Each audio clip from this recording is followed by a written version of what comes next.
ବାଲେଶ୍ୱର ଜିଲ୍ଲା ନୀଳଗିରି ଔପଦାନ୍ତ ଶ୍ୟାମସୁନ୍ଦରପୁର ପଞ୍ଚାୟତ ସାନ୍ତରାଗାଡ଼ିଆ ପ୍ରାଥମିକ ସ୍ୱାସ୍ଥ୍ୟ କେନ୍ଦ୍ରରେ ରୋଗୀ ଶଯ୍ୟା ଓ ସ୍ପେଶାଲିଷ୍ଟ ପରୀକ୍ଷା ଓ ନିରୀକ୍ଷା ନୂତନ ଗୃହ ନିର୍ମାଣ ପାଇଁ ଓଡ଼ିଶା ସରକାର ଗ୍ରାମ୍ୟ ଉନ୍ନୟନ ବିଭାଗ ପକ୍ଷରୁ 1,20,51,081 ଟଙ୍କା ମଞ୍ଜୁର ହୋଇଥିଲା।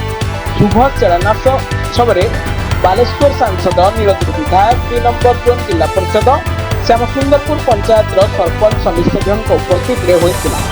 କିନ୍ତୁ ଏଠି ପ୍ରଶ୍ନବାଚୀରେ କାର୍ଯ୍ୟ ଆରମ୍ଭ ହୋଇଛି କିନ୍ତୁ ନିମ୍ନମାନର କରାଯାଇଛି। ବ୍ୟବହାର କରାଯାଇଥିବା ବାଲି ଅତି ନିମ୍ନମାନର ବୋଲି ଦୃଶ୍ୟ ସାମ୍ନାକୁ ଆସିଛି।